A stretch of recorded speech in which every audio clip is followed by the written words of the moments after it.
All right, so this thing's been streaming for a minute, and I just set some shares up, all that cool stuff. So what you see here is Street Masters. This is all my stuff. I say a lot.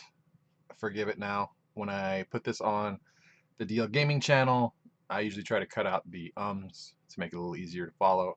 But I just wanted to play, and that's what I'm doing right now. This is going to be a little bit different than a lot of the other stuff you might see for Street Masters because not a lot of people have played against the Nwali. They are part of the Pestilence expansion. It was a Kickstarter exclusive. So is Clint. He's a Kickstarter exclusive. If you have the regular box that came out in retail, then you would have Megan, and she's up here. Tlatzalotl is the Aztec goddess of filth, of rebirth, of corn, of fertility, all that kind of stuff. That's why she makes such a good zombie goddess. That's why she's in here. All right, so I got some water in me. Hopefully my voice won't crack too much. And then we have Mr. Apple. Mr. Apple is my least favorite theme for the allies, which is why I'm playing with him, because I want to make sure I'm being fair, and maybe I'll like him. This is No's Trust Fund is the story that we're going to play. This is Megan's prologue story. You can include this with any of the other bigger stories if you want, but I just prefer to play through hero stories all the way through and really connect with the hero characters. I find it is more entertaining for me. If you want to slot these in as they're intended in the book, that's up to you, but I'm not going to do that here. Then we have The Right to Remain Silent. That is the stage we're looking at. For most people, they're just going to have tokens. For me, for the Nwali, Pale Collars, I've got these Zombicide Green Horde guys ready to go. And then I'm going to also use some Green Horde zombies. I'll use the runners as regular zombies, and I'll use the walkers as the Pale Collars. It just will work out fine that way. Sarah Quinn is included and required by Sarah O'Quinn, sorry, is required by the story setup. I don't need to just beat her up. I need to beat her up and then convince her to join Megan in her fight against the Brotherhood. In order to do that, I'm going to move defense tokens over to her. Megan can generate a lot of defense tokens, so that's not too bad. Mr. Apple has a way of absorbing attacks by using his defense tokens to save someone like Clint. They don't have a lot of health, so that's going to be important. Clint has a lot of range, but he deals general damage. That is less good than specific damage because you have to go through all of an enemy's defense in order to break through it, and she's going to have a lot of different ways of hurting us. She casts spells, so it's not traditional the way that she uses her damage. It's not just minions on the board. The minions are going to be attached as hexes against us, and that's going to suck. These walls that you see here are part of the stage. Normally you just have these little icons that tell you don't to pass.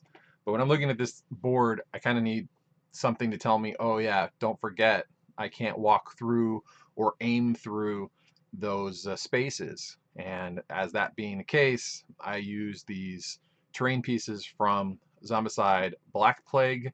I think it is the Abominable Bosses expansion. It came with the Abominator. Use whatever you got. If you want to stick some toothpicks on there, maybe that'll help you out too. Keep track of everything. The bosses can't target through it. The enemies can't target through it. You can't target through it. You just have to walk around. So that's going to break up some sight lines. That's a disadvantage to someone like Clint who uses range. But it's also something that we can use as both an advantage and disadvantage against the boss.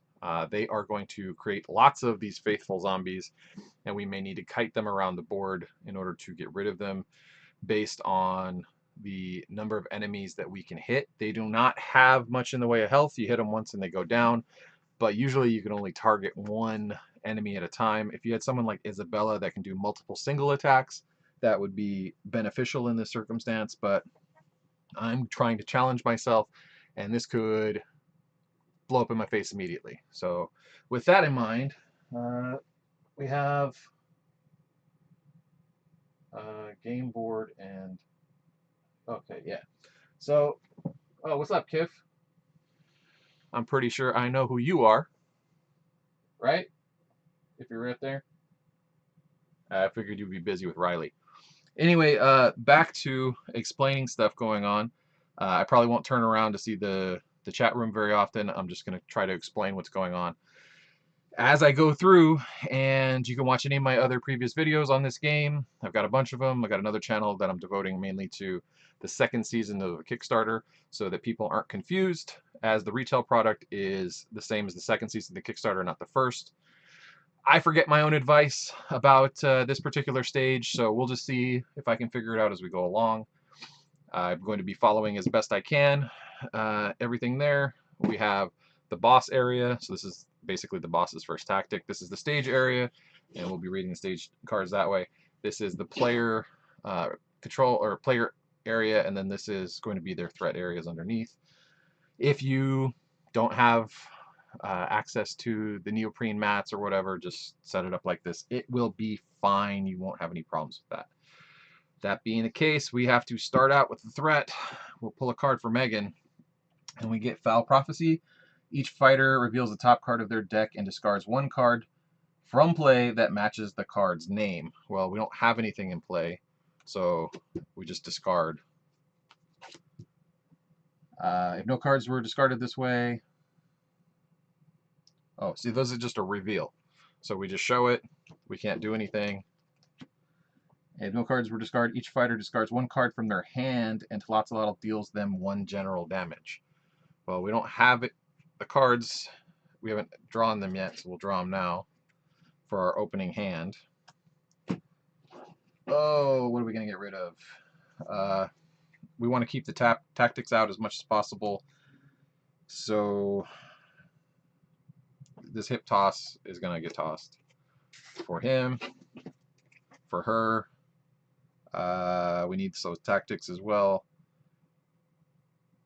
This gives a couple of attacks.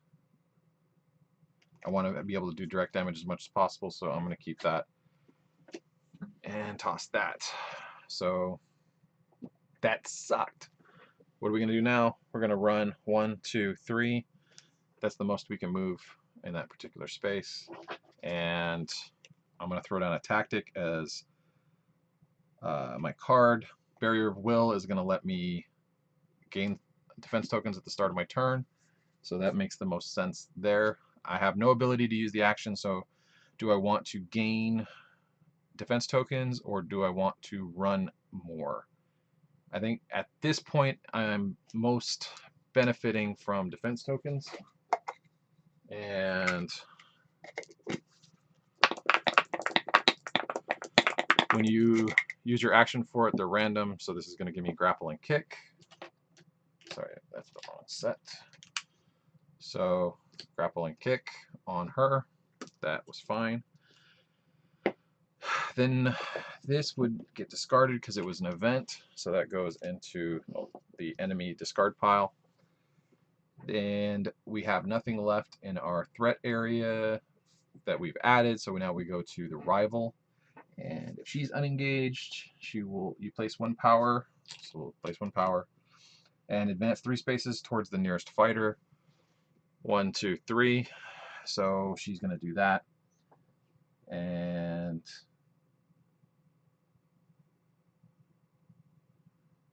says otherwise attack. So she's just advancing. Okay, as she gains power from not hitting things, it's like she's winding up to hit things. She's going to make our lives a living hell. So that part sucks. We're just going to have to make sure we hit her for 8 damage as quickly as possible and get her down. It's going to be a total of 13 because we're going to need to also move over defense tokens. Or maybe 9, 10, however many. I don't think it's 1 per 1, but you can move over however many defense tokens you have. All right, we'll draw a card because that finishes off that turn. Then we have to draw an enemy card for Clint. And that'll be our first Pale Caller. That'll be a green one. And that will go here. Can you see the colors and everything? All right. Kif, if you're hanging out, that's cool. Hope you enjoy it. you know, whatever you enjoy doing this late at night up there in the northern part of the world. The northernmost part of the world? You're up there. I know you're up there. Anyway, keeping going. Let's, we put that guy out. We need to make some decisions.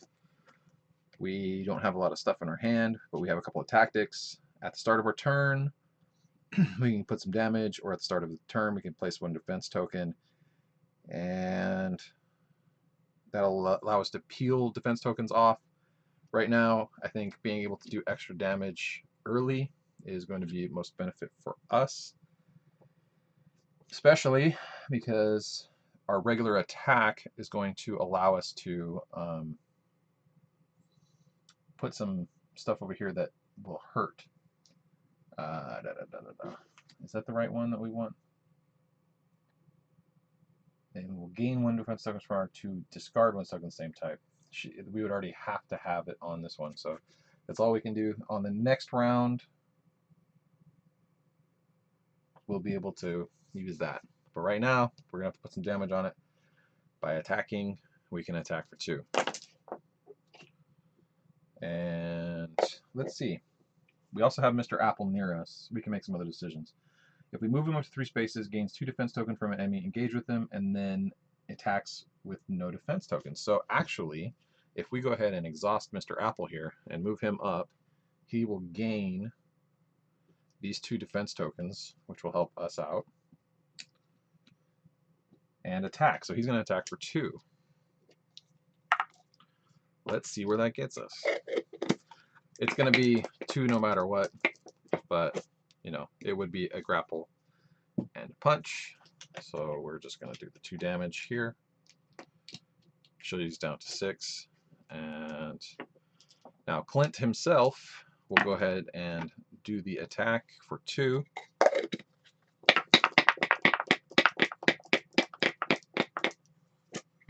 Two defense tokens. Because they're general, you get to pick what they are. Let's just take a punch and a kick. Why not?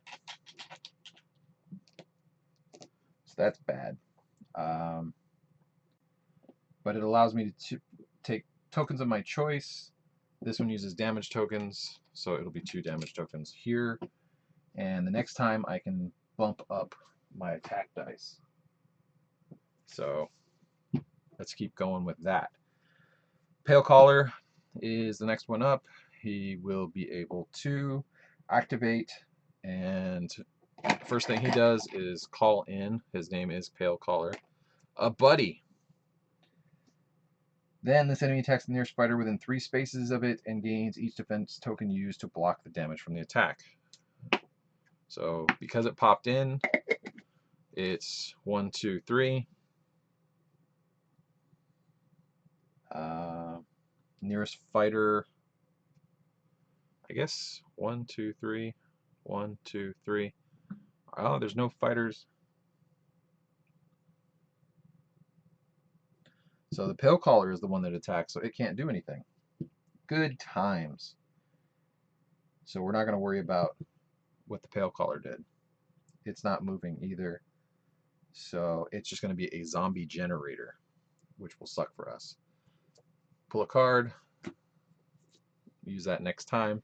That completes the turn of the fighters. So we'll switch over to the red side and start talking about enemies. First thing the enemies do is they activate. So for Tlatzlotl, she's currently unengaged, and she deals each fighter within 6 spaces of her, but it's going to be through these walls, so she can't really do anything.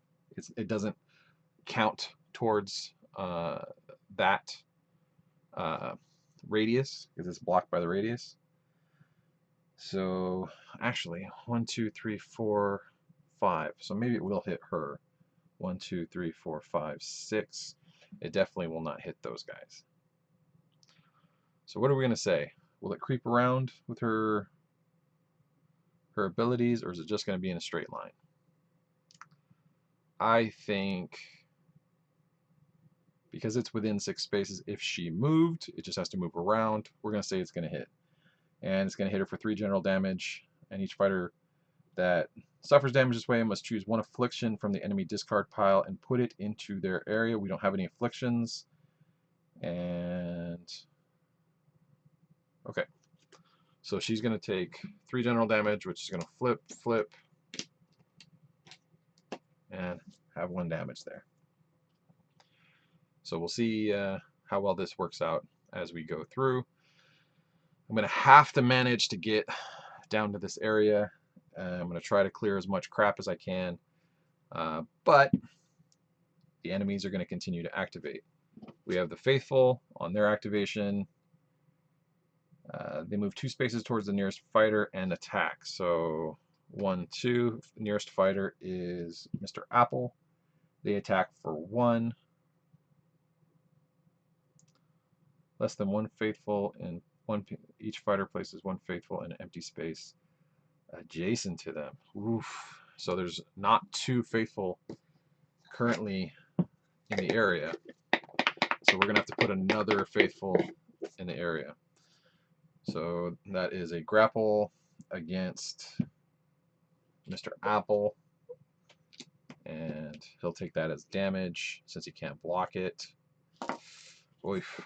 Okay. Then we have to put in another zombie.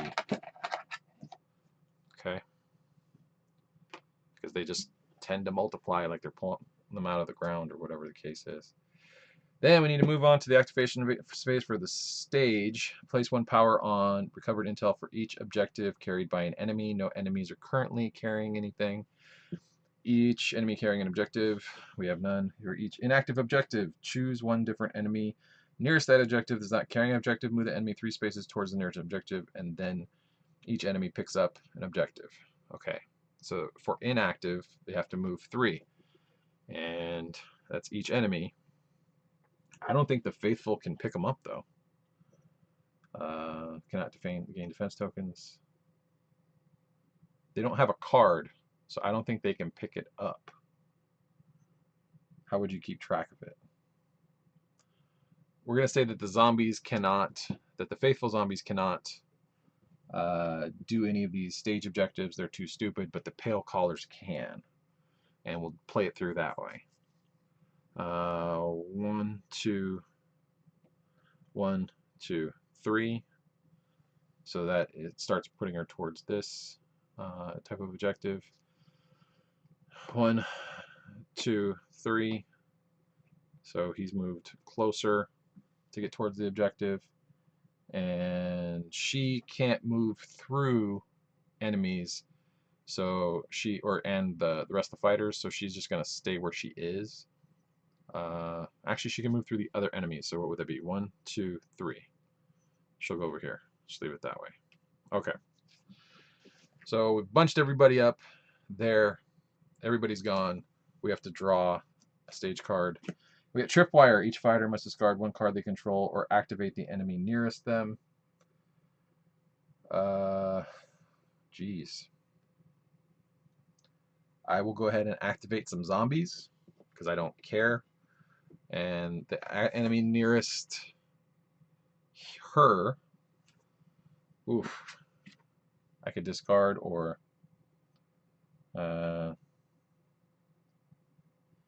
6 spaces doing general damage. This is rough because it's the nearest and it's an enemy. It might be better just to get rid of Barrier of Will. Okay, so that being the case, I'm just going to go ahead and discard Barrier of Will, even though it was really, really important to my strategy. There are more in the deck, so I have to go with that. Then let's see, do I want to...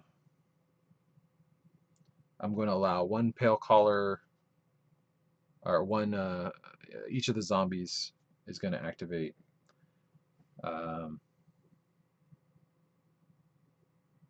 It's already at the nearest fighter. So it's 2 attack dice against Mr. Apple since he's got the most defense. And 1 will be a kick and 1 will be a grapple. So there's that. All right. What is our next horrible thing to happen to us going to be? I will continue with Megan, since she can't really do much over there. She's just generating bad things happening to her. Feebling Hex. It's an enemy that's going to keep giving 2 general damage until I deal 7 damage to it. So let's see if I can do that. I can move, so I will do that. 1, 2, 3. I'm going to try and get closer to the rest of my guys. I don't have any T cards to discard, so I'm going to... Ooh. If I put this tactic in play, it'll allow me to continue to do 1 direct damage to the thing after me, but it sacrifices my ability to use these 2. I think over time, it's going to be better to have cards in play. So I'm going to bring this in, and I don't want to pull defense tokens. It will let me heal, so that part's good. It will let anyone heal. So either Clint or Megan can use the interact on projected chi and heal from it, so that part's good. I'm going to go ahead and deal 2 attack damage. Hopefully we get some crits. And I'm trying to go after this Enfeebling Hex. I deal 1 hit, 1 kick, so I get a kick token. I deal 1 damage to it. Alright. That's something. It's not enough, but it's something. And I can use a channeled effect, and the channeled effect is dealing 1 damage to an enemy engaged, so that counts as an enemy engaged, so that's 2 damage. That's okay. Alright. Now I need to activate her, and I place another power on her. This is going to suck when she hits, and advance 3 spaces towards the nearest fighter, which will be here. Okay. I need to do something about her. If I can deal 6 damage, it's not going to easily be possible, but we'll see what we can do. Okay, then what do we got? What do we got? What do we got? Enfeebling Hex is going to do 2 general damage, so this will flip once. So come back against that. 1 more, and I can do critical, which I'm sure I need more chi cards to make that at maximum effectiveness. And that was another tactic, so we'll have that ready to go next time. Then we need to pull another Wally, so that is going to be an additional Pale Caller. We're going to have a lot of zombies going on, and because they're in our area here. Then what do we got? Forgot to unexhaust. Let's look at our hand. I can deal 1 direct damage to 6 different enemies within 4 spaces. This is going to take 6 zombies out, basically. I think it would be very advantageous at this point to use that. This at the start of turn, so keep that part in mind. I can feint and get extra against the attacks when I do regular attacks, so that'll be helpful. I'm going to go ahead and play Laying Down the Law, and I'm not worried about defense tokens on anyone. I just need to be within 4 spaces, so this is basically my area. She'll get 1. These 2 only have 1 health apiece, so if they go away, green takes 1 damage from that.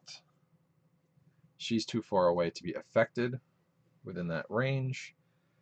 I am going to then, I think,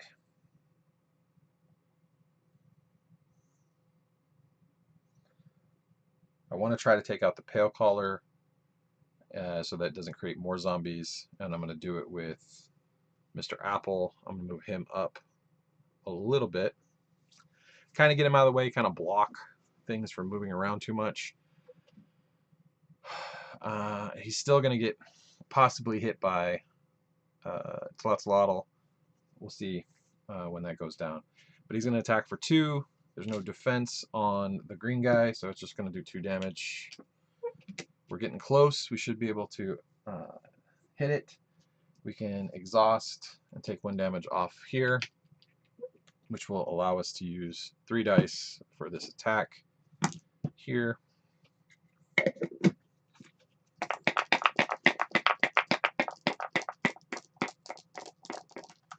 How's it going, Jacob? Welcome in.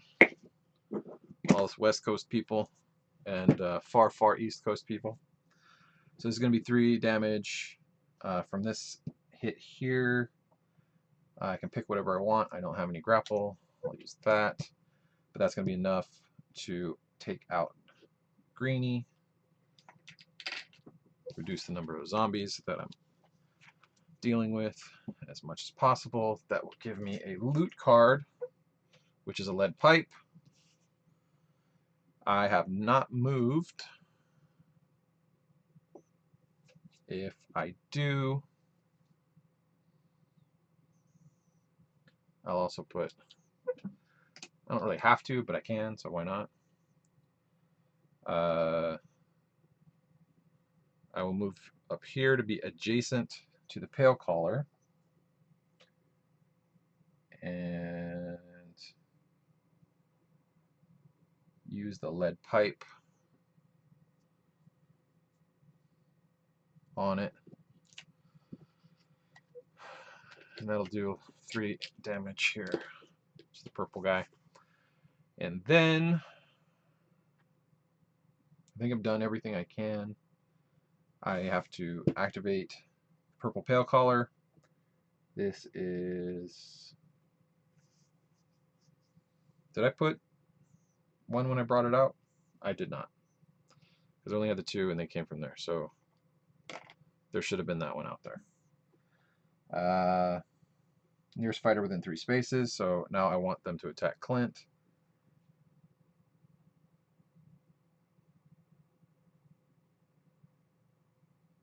And it's going to gain whatever it used to. All right, well, that's what we got to deal with, where it's going to gain it.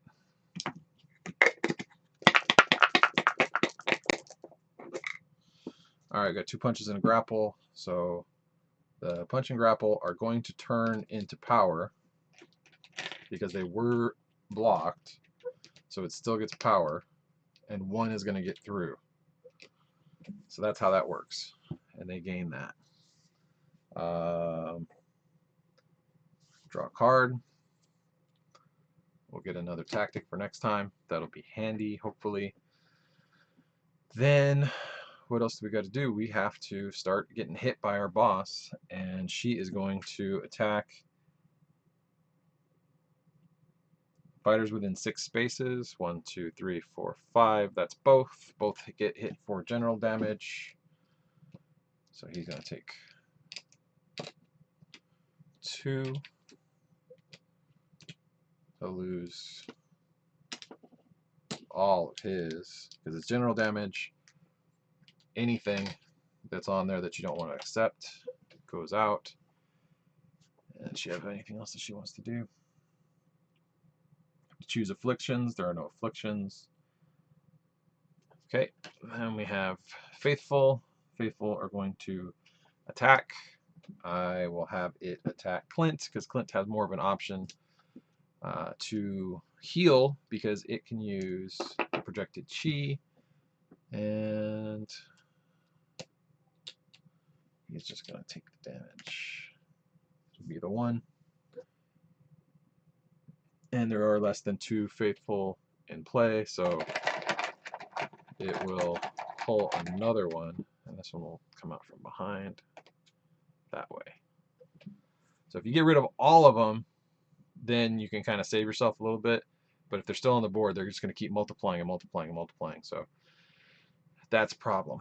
Now we got to go to the stage. Nothing's carried by enemies, so we're not worried about that. And each enemy carrying objective. Nobody's carrying objective. And choose an enemy is not carrying objective and moving 3 spaces. So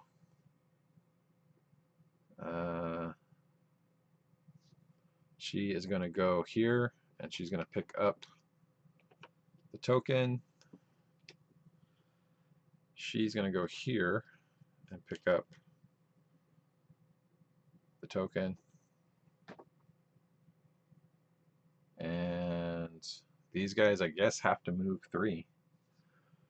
But since they can't pick up tokens, 1, 2, 3, that's just how they'll move over and do that dance. Then we're going to pull Sneaking. Any fighter may discard 1 defense token to put this card into their play area, and they treat you as a blocked space instead of a fighter.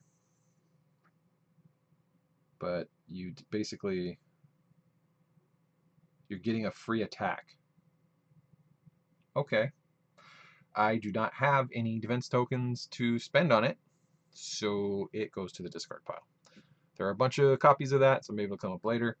If you did have it, you could discard stuff. I just realized I still have a bunch of paint on me because I was painting Kingdom Death boxes. Whatever. Play a game, do what you got to do. Alright, so pull the card, we'll go back.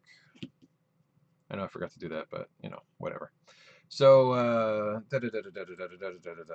looking at our board, we need to pull another terrible card.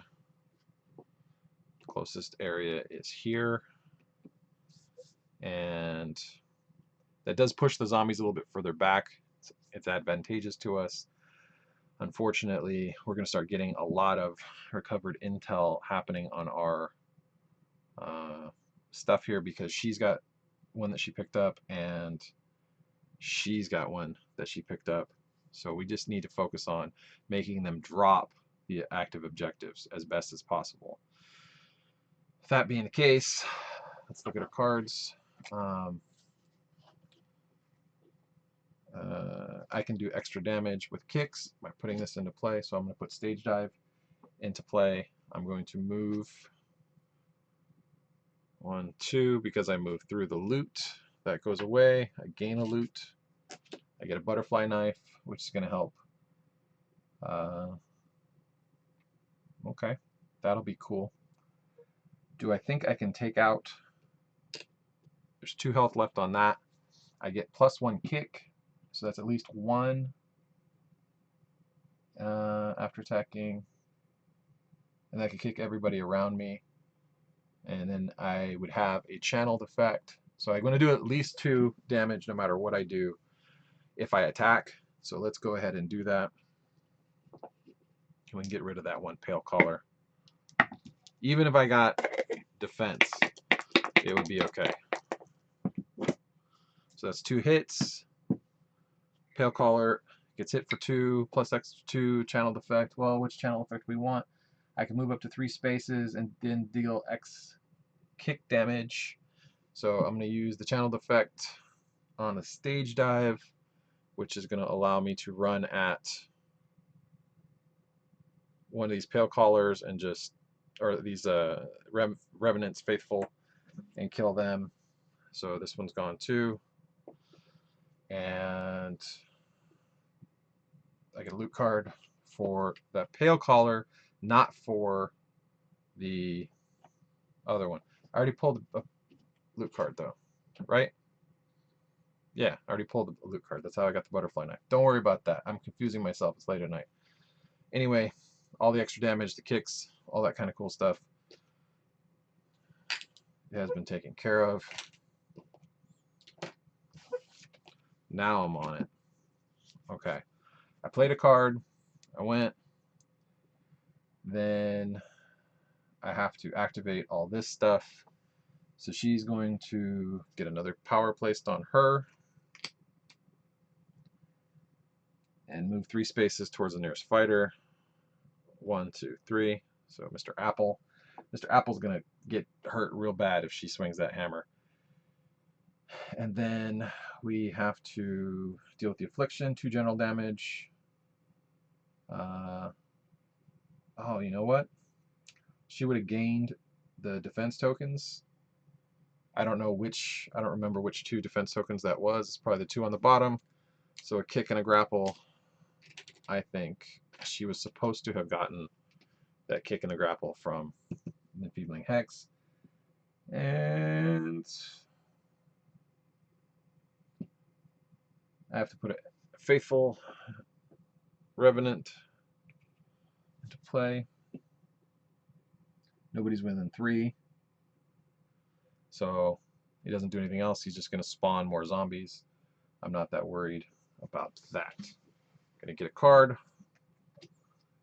And that ends the turn of Megan. Coming back, set stuff up for Clint. This can never have more than 3 damage on it, so it's already at max damage. I want to put Steady Hand into place because basically it's going to give me a free attack after I use this one, which is good. I'm going to try to take out Sarah O'Quinn. I need to do 3. I'll remove a damage from this for exhausting it, which will allow me to do 3 attack damage. See how well this works out. Actually, you know what I'm going to do? I'm going to do that for him. Since she has no defense tokens, it's just going to be 3 against that. So that stays there. So that's 6 against her. I need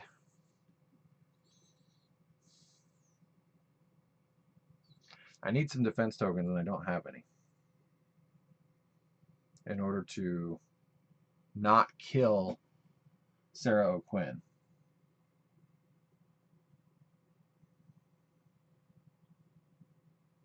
I need to get 5 defense tokens, so I can't really do much to her. What do? I say I need the defense tokens, so I better just roll for defense tokens.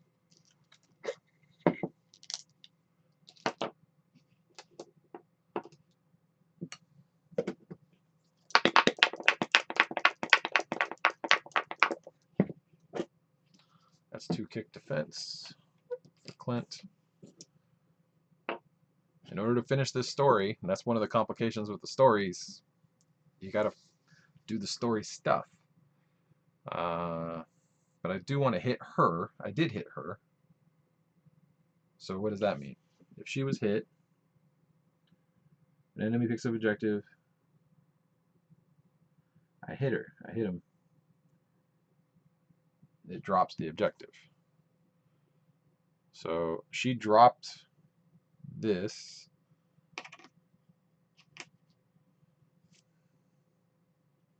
She's not on top of it.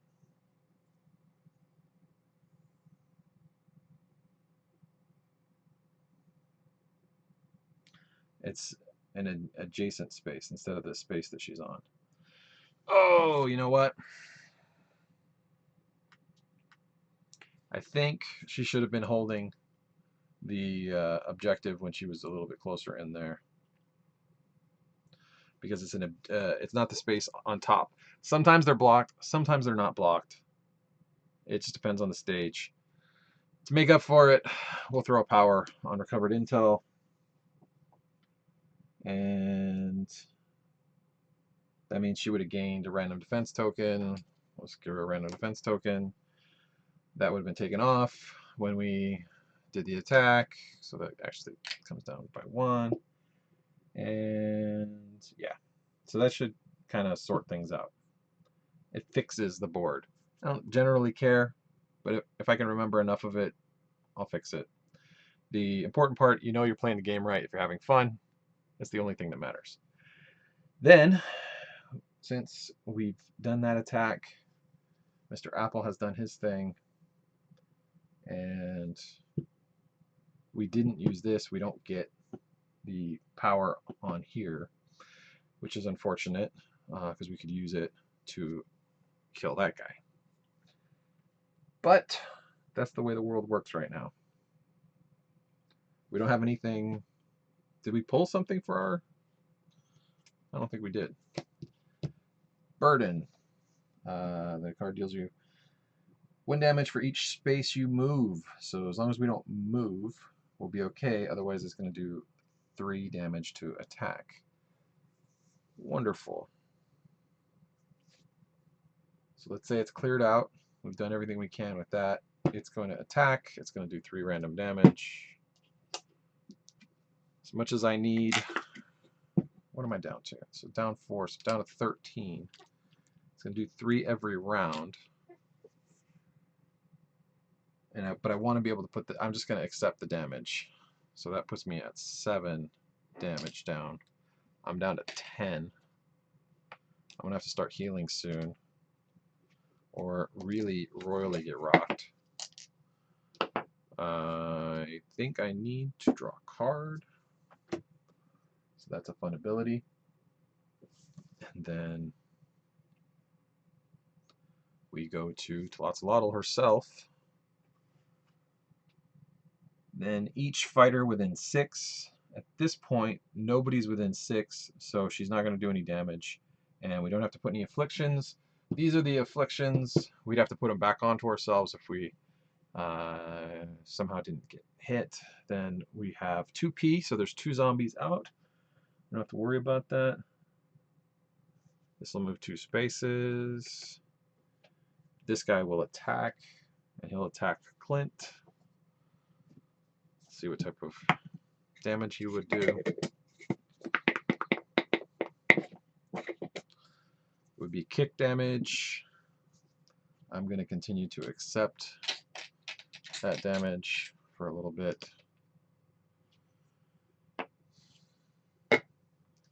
Then we have, I think everybody's gone on that end.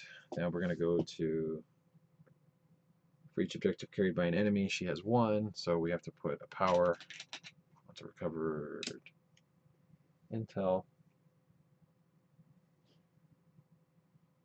Each enemy carrying gains 1 random defense token, so Tlaloc is going to gain a random defense token.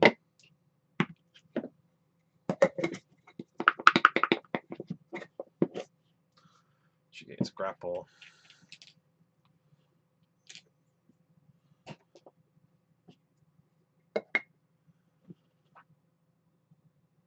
We're going to try to move somebody towards an objective, so she would pick up the objective here because she's standing next to it. He'll move here and pick up the objective.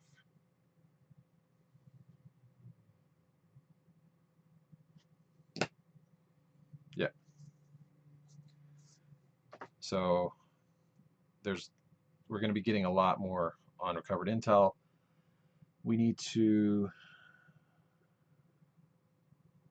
to be wasting a lot of our actions just discarding power from recovered intel so it doesn't come back more. We need to clear as many enemies as possible from the board. That's our only shot. That's all we can do. So we'll go back and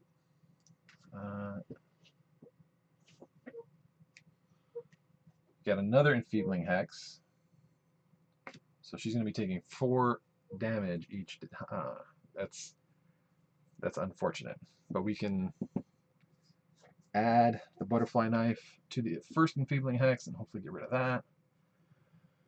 Oof, this is bad. Let's see what we got. Deal 3 kick damage to an enemy engaged with you, then choose any space adjacent to enemy and move. So we can do 3 flat kick damage against this. And since we're engaged with an enemy, we would be able to kill that just by standing next to it. and otherwise doing a kick on this.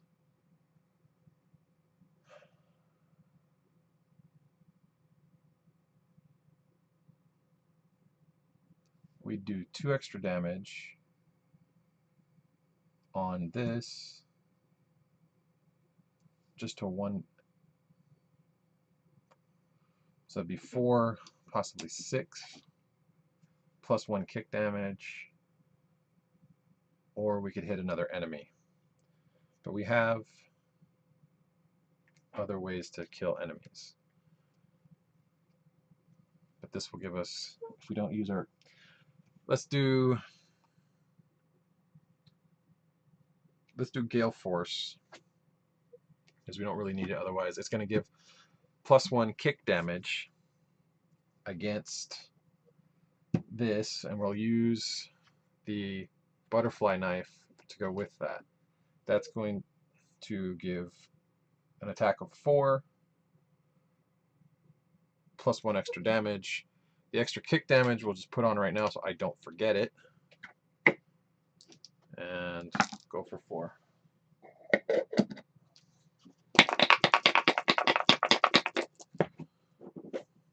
Okay, we did 4 damage there. We got 2 crits.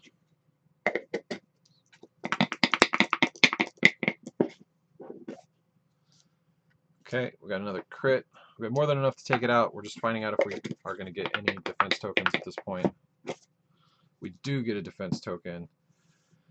Gale Force was a punch attack, so we're going to get that defense token for the punch. And this Enfeebling Hex is gone, but it is not a minion. I don't get loot from it, I don't think. It's only when you defeat a minion.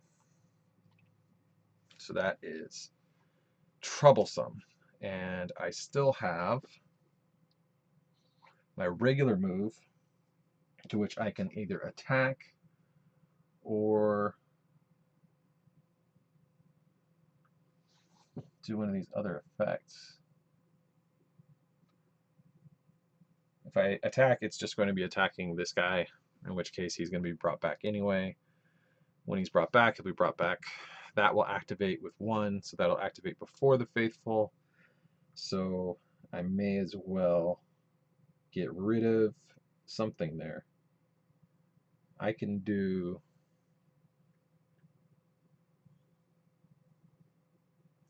a move action still. I have a defense token if I did get close enough to her. So 1, 2, 3. Is it going to be blocked? Is it blocked by the minion?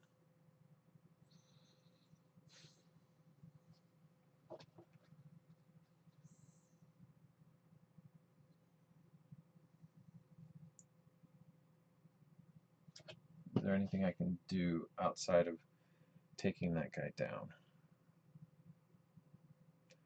Because I wanted to try to hit Sarah O'Quinn. I think I just have to roll and take out that guy there. No real other option. I get a kick defense, which is the best part of that. He goes away.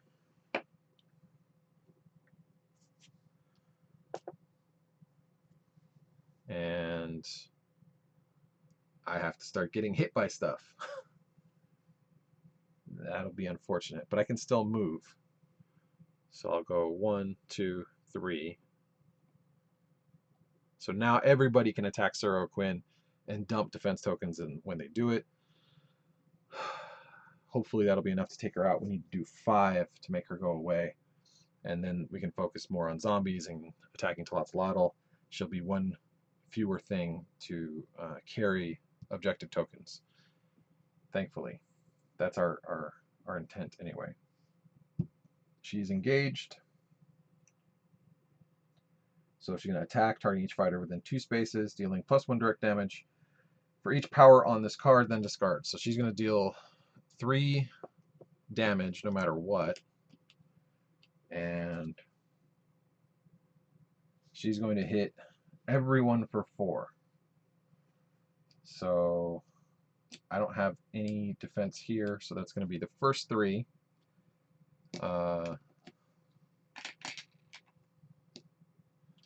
And then 4 more. And she will attack. It's going to hit for 7. What do I got here? And that'll bring this up to 9. So that's terrible. And he's got 8 damage on him already. He's going to have to try to block it. So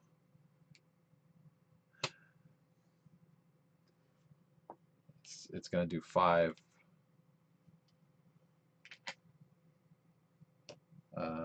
So we'll trade this in for a 10. And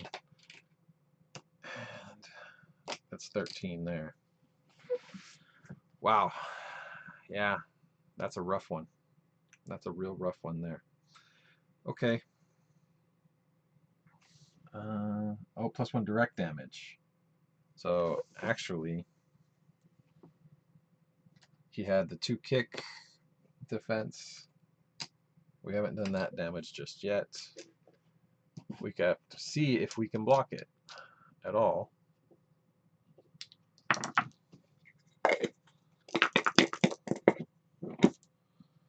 Nope. It would have been exactly the same. So, but he doesn't actually. I think he takes 2 extra, doesn't he? It was a total of 7. He had 8 on him. So he should be at 15. 15 down. But he still has his defense tokens, strangely enough, the way that turned out. Okay. He is almost dead, and we may lose just because of that. We'll see if we can keep him alive. He can only really interact and heal 1 damage at a time, so it's a real slow process of doing that. Well, it's his turn now. Draw a card. I'm sorry, it's not his turn. Enfeebling Hex and the zombie. That was just her attack. Faithful is going to go into place next to him, and he doesn't get anything else. 2 general damage.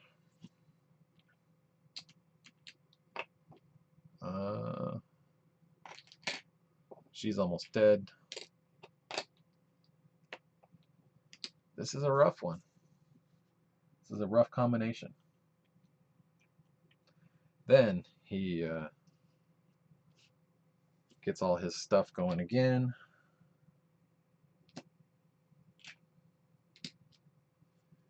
And pulls a card. Avenging Essence. So if I deal any damage to it, then it's going to deal that amount of damage back to me. And I have no health, so I somehow have to find a way to block it. This is going to be nearly impossible. This is going to attack for 3 also. Pretty sure I'm dead. And this says it every time it deals damage, so it doesn't matter where it comes from.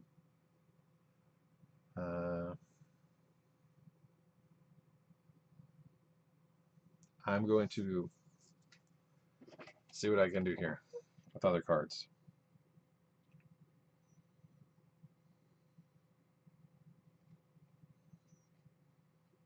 I can attack and move. I can gain defense tokens from enemies, but they don't really have any for me to gain. Pretty sure I'm going to die here, guys. But I need the defense, so I'm going to put True Grit into play. I'm going to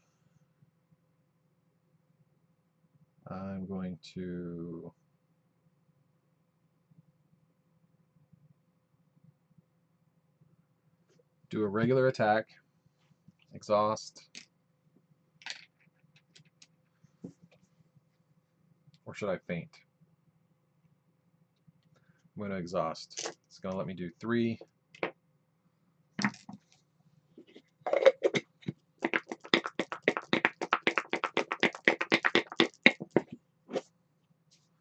So that's 3, and I get to pick one. She is hurt, which allows me to move 2 defense tokens there. That's all I've got. It allows me to put 2 damage. I will deal a damage to Ageless Burden and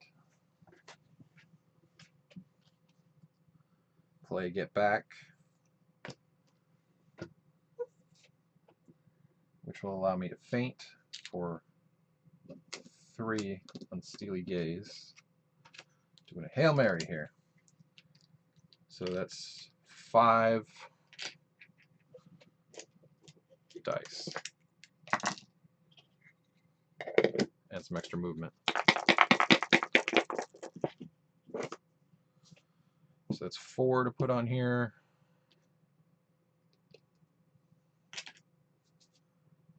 And a kick.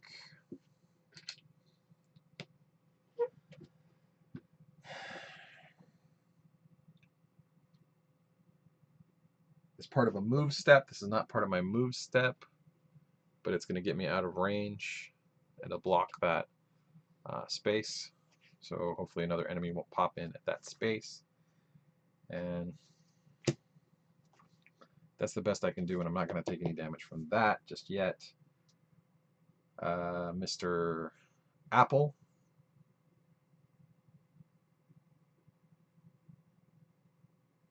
I want to hit the Ageless Burden, but I don't know if I can.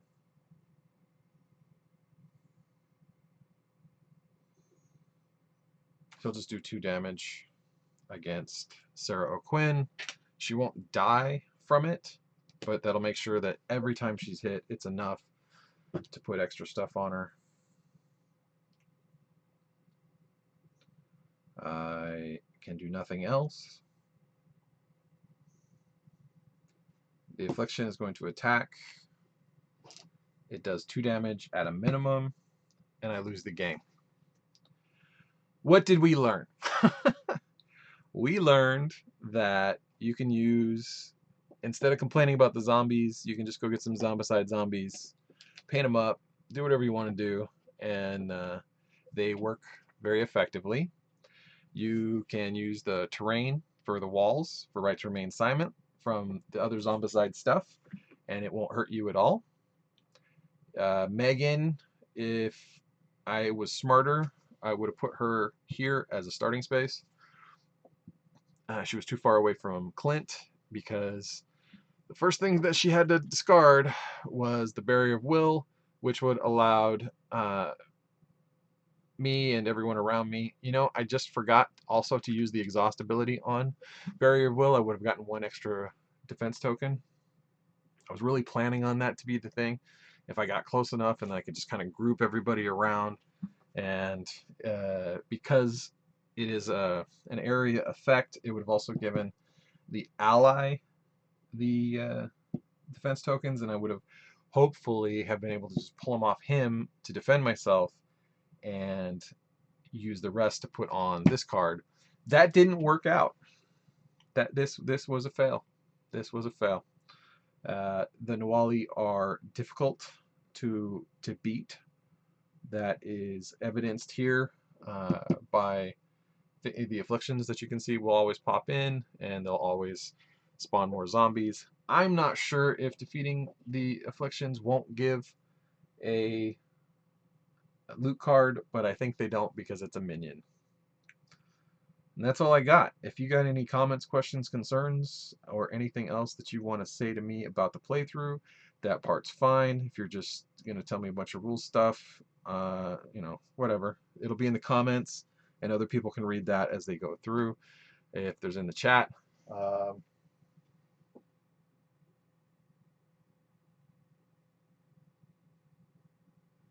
And I'll answer the questions now. Okay, so Anthony is asking, do they sell the zombies separately? They do have separate zombie boxes, and I'm looking around the room and I'm trying to see if I didn't throw out all of the boxes with zombies. You can buy, they're called Walk of the Dead, and I do not see them. I think I put them all into these yellow bins and I tossed all the boxes. You can buy a regular Zombicide box, and I don't have any of the Black Plague ones. I mean, the Black Plague just happened to be the ones that were for the fantasy side. You can get the regular big box of zombies, any type of zombie you want from Zombicide of a more modern variety. Talotzalotl is an Aztec goddess, so I just chose to use the fantasy themed zombies. You can use whichever ones you want. You don't even have to use zombies. You can use little green army men. Like, that part doesn't matter. But you can buy the Walk of the Dead if you want the modern sized ones. Then give me 1 second. I'll be right back. I think I have one I can show you that's a little different.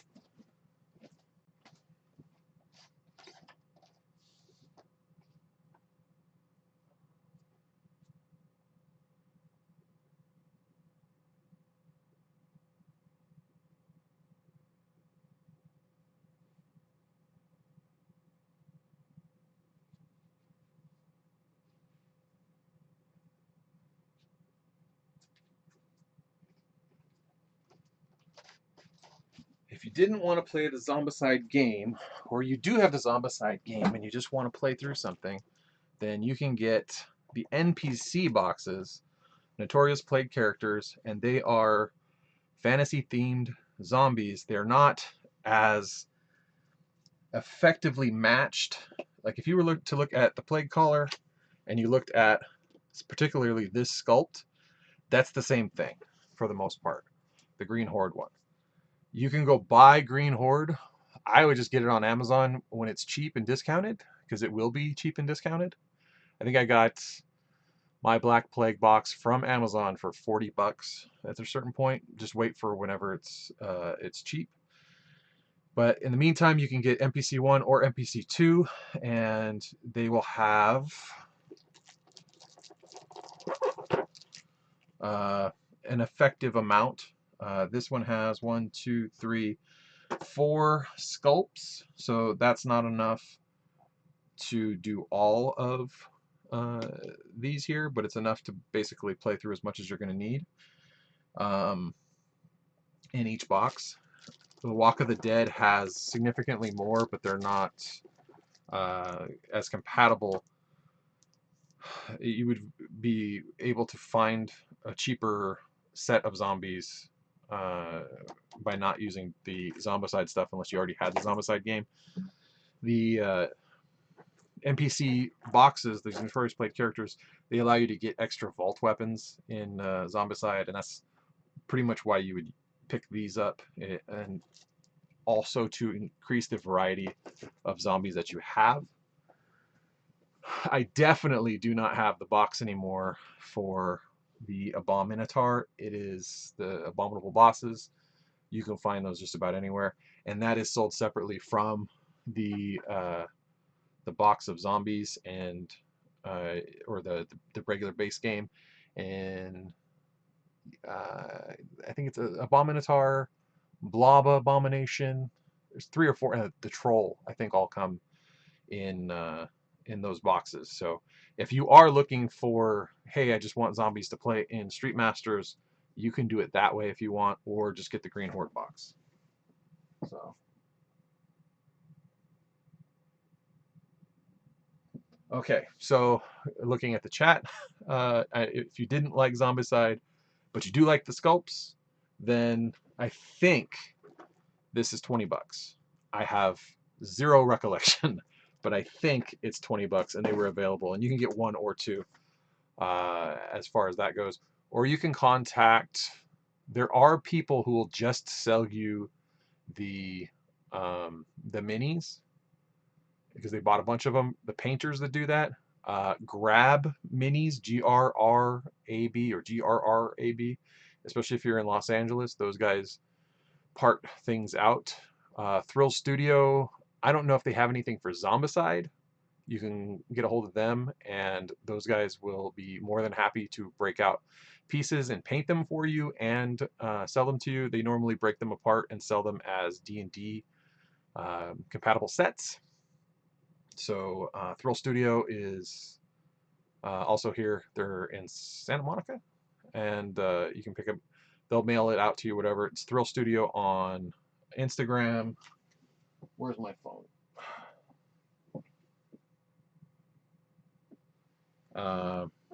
If you go to their Instagram page, hold on, make sure no crazy naked women show up.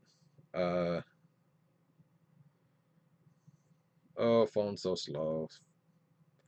Okay.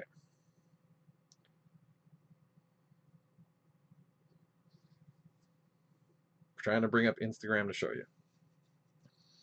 It's gonna take a second. It's gonna take more than a few seconds. It's gonna happen though. It's gonna happen. It's gonna switch over, and like the screen's gonna be different, and there's gonna be all kinds of like board game related stuff that's gonna happen there. I don't know when, but it's gonna happen. Yeah, I don't know. Maybe it's not gonna happen. It should have happened by now, shouldn't it? Is something else going on? Did he go to sleep? Is the phone still working? Phone says it's working. All right, we'll try it one more time. Let's close all my. Come on, close. Anyway, Thrill Studio is available there. Something happened. Stuff closed. Try one more time. Yeah. Anyway, those if it something happened. What happened? It wasn't loading. Anyway, if anyone wants to donate a new phone plan and a new phone, I'm not gonna cry. So I tried Thrill Studio. They have an Etsy store, but not everything that they sell is on the Etsy store. You can just contact them directly, and they'll sell it to you, especially in the United States. I don't know about international, what that will take, but you can probably much more cheaply, like I said, just buy a Green Horde box or a regular Black Plague box, and go from there. And yeah, I hope that helps. You can get the Walk of the Dead, like I said, if you want the modern zombies. And let's just think, okay, this is an office building, and we're resurrecting the dead zombies in the office building. Maybe the modern ones would have been a better move, even though they don't match the card art, because that's just, it would be modern dead things, right? If they were around the Aztec times, they'd be at least 1,000 years old. They'd probably be eaten up already and missing parts. So maybe you want something that looks a little more like Night of the Living Dead, in which case a Walk of the Dead box is exactly what was intended. They've moved on to a Zombicide second edition. So the new stuff is going to be, or sorry, the old stuff is probably going to be discounted for clearance and ready to move fairly soon, in which case you can pick up a lot of dudes. It says that you didn't like Zombicide, so you've already seen what the Zombicide zombies look like. You can make that decision for yourself. So I hope it helps. If there's anything else I can impart onto you to help your gaming experience, go ahead and just continue to leave comments on the playback. And if I see it, I see it. If I don't see it, then somebody else should. If you want to be helpful, then go back and scroll down through the comments on any of the playthroughs and see if you can help somebody out. Be nice, stay safe, don't cough, remain hydrated. I don't know what else. What else sounds good? All the good advice everyone has been telling you for your entire life, keep following. and don't listen to any of the advice I give because I'm essentially an anarchist. So anything else, I hope you enjoy, and I'm gonna say good night, farewell, and everybody have a good one. And I'm gonna find, if this delays for a while, it's because I'm trying to figure out how to stop the stream, which I may or may not be able to figure out how to do. I'll try to do this more though. Maybe next time we'll win, right? We'll see.